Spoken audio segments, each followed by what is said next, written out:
भारत में कभी बाल विवाह नहीं होता था, चूंकि मुगल हमारी बेटियों को उठा लेते थे इसलिए बाल विवाह शुरू हो गया। भारत में रात्र विवाह नहीं होता था, रात्र विवाह तो महापाप है। सूर्यास्त के बाद तो अंतिम संस्कार करना भी महापाप है, लेकिन सूर्यास्त के बाद इतना शुभ विवाह हो रहा है। होता है शुभ विवाह और होता कब है? सूर्यास्त के बाद, जो कि महापाप है। यह परंपरा क्यों आई? अंग्रेजों के समय में, क्योंकि दिन में विवाह होता था, उनके चमचे, उनके जागीरदार, उनके तीमारदार घूमते रहते थे और जो हमारी बेटियां होती थी उनको उठा लेते थे, तो उनसे बचने के लिए रात्र विवाह शुरू हुआ। भारत में घूंघट प्रथा थी ही नहीं, कहीं थी ही नहीं। ब्राह्मण, क्षत्रिय, वैश्य, दलित, गुजरात, बंगाल, तमिलनाडु, कहीं घूंघट होता ही नहीं था। किसी देवी देवता की मूर्ति घूंघट में है क्या? जोर से बताइए जरा। किसी हमारी रानी महारानी की मूर्ति घूंघट में है क्या? होता ही नहीं था। लेकिन चूंकि हमारी वो बेटियों को उठा लेते थे, तो इसलिए जो सुंदर हमारी माताएं बहनें रही उन्होंने घूंघट करना शुरू किया कि उन राक्षसों को चेहरा न देख, कुछ राक्षस चेहरा न देख पाए। धीरे धीरे वो परंपरा बन गई, घूंघट प्रथा पूरे देश में व्याप्त हो गई।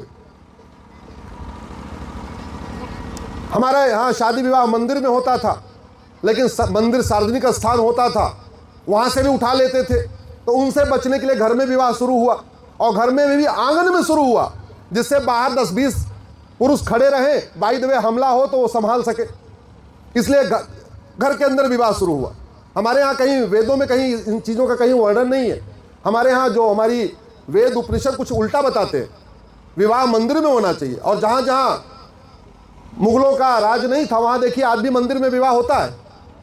केरल, कर्नाटक, आंध्रा, तेलंगाना, तमिलनाडु, आज भी मंदिर में विवाह होता है। केरल, कर्नाटक, आंध्रा, तेलंगाना और तमिलनाडु, आज भी वहाँ बाल विवाह नहीं है। उन 5 राज्यों में रात में विवाह नहीं होता, दिन में विवाह होता है। ये तो जहाँ मुगलों का शासन था वहीं बाल विवाह शुरू हुआ, वहीं रात्रि विवाह शुरू हुआ, वहीं घूंघट प्रथा शुरू हुई। एक और अंतर रहा, जिन 5 राज्यों में वो नहीं ठीक से राज कर पाए, वहां के सड़कों के, वहां के मोहल्लों के, वहां के गलियों के नाम आज भी प्राचीन चल रहे हैं। आपको ये समझना है कि ये नाम गुलामी का है या हमारा असली है, तो बस 2 चीज है। अगर किसी नाम का कोई अर्थ नहीं है, अर्थहीन नाम है, तो मान लीजिए वो पिछले 700 साल में रखा गया, या अगर उसका नाम हिंदी संस्कृत में नहीं है, अरबी में है, फारसी में है, तो मान लीजिए वो पिछले 700 साल में रखा गया। मेरा पिछले सप्ताह कार्यक्रम था, अयोध्या में था, बाराबंकी में था, उसके बाद गोंडा में था। गोंडा में एक स्थान है तरबगंज। मैंने कहा इस तरब का क्या मतलब है? बोले कुछ नहीं। मैंने कहा इस गांव का क्या नाम है? बोले रामनगर। तब हमने कहा गांव का नाम रामनगर और बाजार का नाम तरबगंज, क्या कनेक्शन है? बोले कोई तरबेज आया था, उसके नाम पे तरब हो गया। अब तरबेज आया, तरबेज चला गया। वो गुलामी का नाम चलना चाहिए क्या? जोर से बोलिए जरा।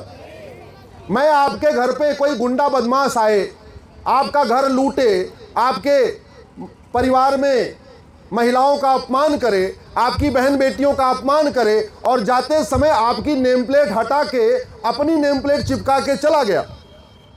आप वो नेम प्लेट कंटिन्यू करेंगे या आप वो नेम प्लेट उखाड़ के फेंकेंगे? जोर से बोलिए जरा। अच्छा, उसने आपके घर का पूरा नक्शा बदल दिया, आपके माता पिता की फोटो हटा के अपनी फोटो चिपका दिया। अब आप स्वतंत्र हो गए, तो अपने माता पिता की फोटो वापस स्थापित करेंगे या उसी वहशी दरिंदे की फोटो को प्रतिदिन देखते रहेंगे? वहां पे क्या करेंगे? जोर से बोलिए। लेकिन हो रहा है भारत में। बाबर नहीं है, फिर भी बाबर रोड, बाबर के नाम पे सड़क मोहल्ले गलियां। हुमायूं चला गया, फिर भी उसके नाम पे सड़क मोहल्ले गलियां। अकबर चला गया, फिर भी उसके नाम पे सड़क मोहल्ले गलियां। शाहजहां चला गया, उसके नाम पे सड़क मोहल्ले गलियां। और जो हमारे पुरुष थे, महापुरुष थे, महान राजा थे, ऋषि महर्षि थे, उनके नाम पे कोई सड़क मोहल्ले गली नहीं। बाबर, हुमायूं, तुगलक, गजनी, गौरी को आज भी पढ़ा रहे हैं, भगवान श्री राम के पूर्वजों को आज तक पढ़ाया नहीं।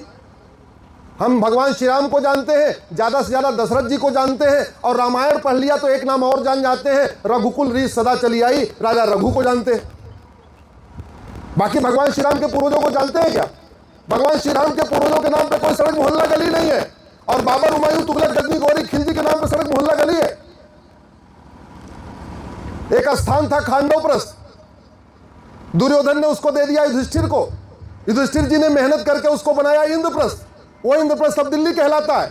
उस दिल्ली में युधिष्ठिर रोड नहीं है, भीम रोड नहीं है, नकुल रोड नहीं है, सहदेव रोड नहीं है, कुंती रोड नहीं है, माद्री रोड नहीं है, अभिमन्यु रोड नहीं है, द्रौपदी रोड नहीं है। लेकिन उस दिल्ली में बाबर, हुमायूं, तुगलक, गजनी, गोरी, लोधी के नाम पे सड़क मोहल्ले गलियां हैं।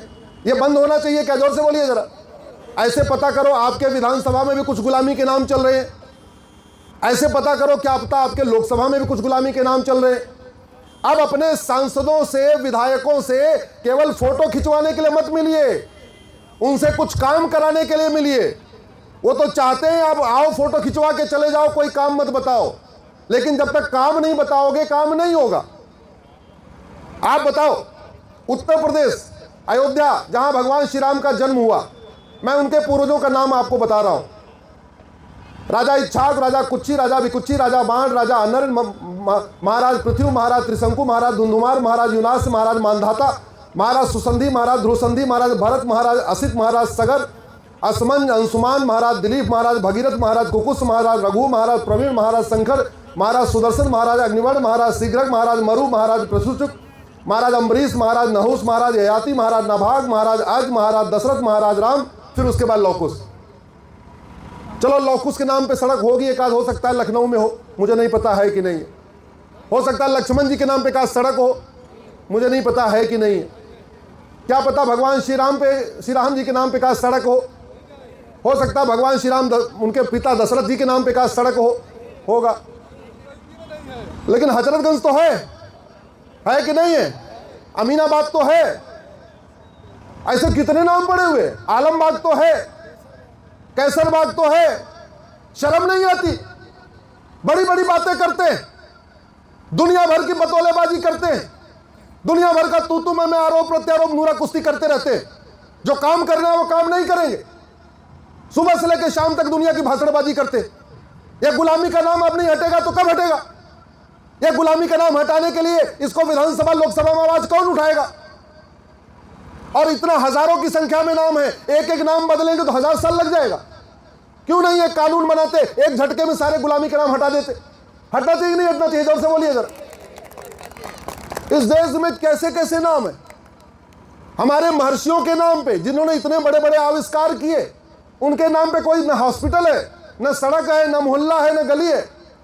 महर्षि अंगिरा, महर्षि याज्ञवल्क्य, महर्षि अक्षुपाद, महर्षि रैक्य, महर्षि अगस्त्य, महर्षि लोमस, महर्षि अग्निवेश, महर्षि वशिष्ठ, महर्षि अजातशत्रु, महर्षि वात्स्यायन, महर्षि अत्रि, महर्षि वामदेव, महर्षि अष्टावक्र, महर्षि वाल्मीकि, महर्षि आत्रेय, महर्षि विश्रवा, महर्षि कर्व, महर्षि विश्वामित्र, महर्षि कपिल, महर्षि व्यास, महर्षि कश्यप, महर्षि वैशंपायन, महर्षि कात्यायन, महर्षि सर्वंग, महर्षि कृपाचार्य, महर्षि सुखदेव, महर्षि गर्ग, महर्षि शुक्राचार्य, महर्षि घृतमस, महर्षि सत्यकाम, महर्षि गोबिला, महर्षि जापाल, महर्षि गौड़पाद, महर्षि सुतीर्थ, महर्षि चवन, महर्षि सुमंत, महर्षि जमदग्नि, महर्षि हिरणोम, महर्षि जैमिनी, महर्षि मरीच, महर्षि दत्तात्रेय, महर्षि अंगिरस, महर्षि दधीच, महर्षि पुलह, महर्षि देवल, महर्षि क्रतु, महर्षि धौम्य, महर्षि सुनक, महर्षि कड़ाल, महर्षि पराशर, महर्षि भास्कराचार्य, महर्षि पुलस, महर्षि चरक, महर्षि भारद्वाज, महर्षि कर्दम, महर्षि भरूच, महर्षि भृगु, महर्षि गौतम, महर्षि बौद्धायन, महर्षि मैत्रायण।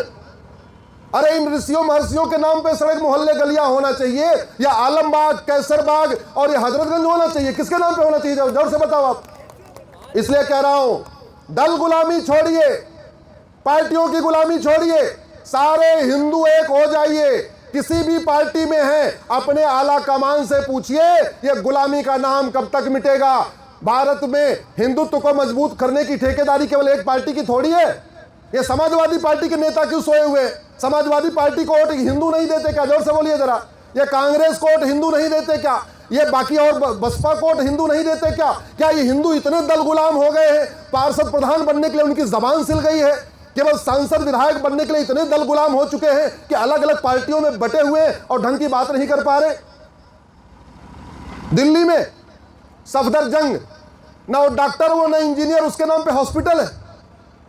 मौलाना कलाम न डॉक्टर न इंजीनियर, उनके नाम पे हॉस्पिटल है। लेकिन महर्षि धन्वंतरी के नाम पे हॉस्पिटल नहीं है, महर्षि पतंजलि के नाम पे हॉस्पिटल नहीं है, महर्षि चरक के नाम पे हॉस्पिटल नहीं है, महर्षि सुश्रुत के नाम पे हॉस्पिटल नहीं है, महर्षि शारंगधर के नाम पे हॉस्पिटल नहीं है, महर्षि माधवकर के नाम पे हॉस्पिटल नहीं है, महर्षि वाग्भट के नाम पे हॉस्पिटल नहीं है, आचार्य भावप्रकाश के नाम पे हॉस्पिटल नहीं है। भैया ये तभी बदलेगी जब आप आवाज उठाओगे। एक दिन हिंदू सम्मेलन में आओगे, उसके बाद जाके सो जाओगे, मैं भी आके भाषण दूंगा, भाषण दे के चला जाऊंगा, इससे बदलाव नहीं आएगा। आपको सच लिखना, सच बोलना, सच सोचना होगा। अगर आप सच सोचने से डरते हैं तो आप हिंदू नहीं हैं। आप अगर सच बोलने से डरते हैं तो आप हिंदू नहीं हैं। अगर आप सच लिखने से डरते हैं तो आप हिंदू नहीं हैं। अगर आपने पार्षद और प्रधान बनने के लिए अपना जमीर बेच दिया है तो आप हिंदू कहलाने के लायक नहीं हैं। आपने पार्षद, सांसद, विधायक बनने के लिए अपना जमीर बेच दिया है, आप हिंदू कहलाने के लायक नहीं हैं। अगर हिंदू हैं तो खुल के सच बोलिए, सच लिखिए, गुलामी का नाम मिटाने के लिए आवाज उठाइए। एक एक नाम बदलने में बहुत टाइम लगेगा। एक भारतीय नामकरण संहिता बननी चाहिए, एक भारतीय नामकरण आयोग बनना चाहिए। पूरे देश में पिछले 700 साल में जितने भी नाम बदले गए, पूरे देश में विदेशी भाषाओं में जितने भी सड़क, मोहल्ले, गलियां, गांव के नाम हैं, विदेशी भाषाओं में जितने कस्बों के नाम हैं, विदेशियों के नाम पे जितने कस्बों के नाम पे हैं, इन सबको एक साथ बदलना चाहिए। लेकिन वो तभी होगा ये जब हमारा जेन एक्स, जेन वाई, जेन जी, जेन जेड, बच्चे, बूढ़े, जवान सारे मिल के इस पे लिखना शुरू करेंगे। 50 करोड़ लोग फेसबुक यूज करते हैं, 50 करोड़ लोग यूट्यूब देखते हैं, 50 करोड़ लोग इंस्टाग्राम यूज करते हैं, 10 करोड़ लोग ट्विटर यूज करते हैं। अरे सड़क नहीं घेर सकते, विधायक का घर नहीं घेर सकते, सांसद का घर नहीं घेर सकते, पार्षद प्रधान का घर नहीं घेर सकते। अरे ये 50 करोड़ जो अपना इंस्टाग्राम अकाउंट है, 50 करोड़ अपना फेसबुक अकाउंट है, उस पर लिख तो सकते हो कि नहीं सकते? जोर से बोलो जरा। उस पर सच लिख सकते हो कि नहीं लिख सकते हो? उसी पे लिखना शुरू करो। एक बार उस पे लिखना शुरू करोगे, अगले साल तक इतना हिम्मत आ जाएगी, विधायक जी को भी पकड़ लोगे। याद रखना, अब समय आ चुका है, खुद भी जागना है और जगाना भी है। अभी तक होता था जागो हिंदू जागो, जागो हिंदू जागो। अब जो हिंदू जाग गया है उसको क्या बोलना है? जागो विधायक जागो, जागो सांसद जागो, जागो सरकार जागो। तो जो हिंदू नहीं जागा है उसको तो बोलो जागो हिंदू जागो, और जो हिंदू जाग गया वो उस पर लिखना शुरू करे अपने फेसबुक, ट्विटर, इंस्टाग्राम पे, जागो विधायक जागो, जागो सांसद जागो, गुलामी के नामों निशान मिटाओ, गुलामी की कुरीतियां खत्म करो, गुलामी की कुप्रथाएं खत्म करो, गुलामी की व्यवस्था बदलो। जो आपको लिखना लिखो। मेरा कार्यक्रम था गोरखपुर में, वहां एक सज्जन आए, बोले कि हमारे यहाँ एक हिंदू सम्मेलन करना है, आ जाना, आप आइए। हमने कहा कहाँ से आए? बोले बस्ती से। हमने कहा बस्ती का मतलब? शांत हो गए। हमने कहा बस्ती हिंदी शब्द है या संस्कृत शब्द है? याद रखना, टेस्ट आपको बता दिया। अगर आपके गांव मोहल्ले का नाम न हिंदी में है न संस्कृत में है तो इसका मतलब गुलामी के दौरान या तो नाम बदला गया या गुलामी के दौरान नाम का अपभ्रंश हो गया। हमने कहा बस्ती का क्या मतलब होता है? बस्ती भारतीय भाषा तो है नहीं। तब पता चला, बोले भाई साहब माफ करना, ये बस्ती नहीं, ये वशिष्ठ नगर है। भगवान जो वशिष्ठ जी थे उनका जन्म स्थान है। मैं गोंडा गया, हमने कहा गोंडा का क्या मतलब बताओ भाई? गोंडा का कोई अर्थ है क्या? गुंडा हो समझ में आता हो, लेकिन गोंडा तो समझ में आ नहीं रहा। बोले जी अपभ्रंश है, गोनार था, गोनार का गोंडा हो गया, रामपुर का तरफगंज हो गया। ऐसे भारत में बहुत सारे स्थान हैं जिनका नाम बदल दिया गया। मैंने एक सुप्रीम कोर्ट में PIL फाइल किया। PIL फाइल करके कहा भारत का संविधान कहता है भारत को एक संप्रभु राष्ट्र बनाओ। संप्रभुता का अर्थ होता है न गुलामी का नाम हो न गुलामी का निशान हो, और गुलामी का नाम मिटाने के लिए 1000 साल लगेगा। जिस हिसाब से इलेक्शन के पहले एक एक नाम बदला जाता है, नाम बदला जाता है इलेक्शन के पहले। एक सरकार आई, पूरे मोहल्लों का नाम संत रविदास नगर, संत कबीर नगर ये करके चली गई। लेकिन ये जितने नाम बदले जाते हैं इलेक्शन समय, आपको लॉलीपॉप दिया जाता है, आपको जबरदस्ती वो किया जाता है, जागिए, बोले भैया हमको अब इकट्ठे चाहिए। ये फुटकर वाला काम नहीं चलेगा। एक भारतीय नामकरण आयोग बनाइए, एक भारतीय नामकरण संहिता बनाइए, पूरे देश में नाम बदलिए। बाराबंकी में कार्यक्रम था, हमने कहा बाराबंकी क्या मतलब भाई? बोले जी नहीं पता। हमने कहा प्राचीन क्या नाम है? रिसर्च किए तो पता चला उसका नाम तो जसनौल है। ऐसे भारत में बहुत सारे स्थान हैं जो या तो अपभ्रंश हो गया है, नाम डिफॉर्म हो गया है, या मुगल काल में बदला गया।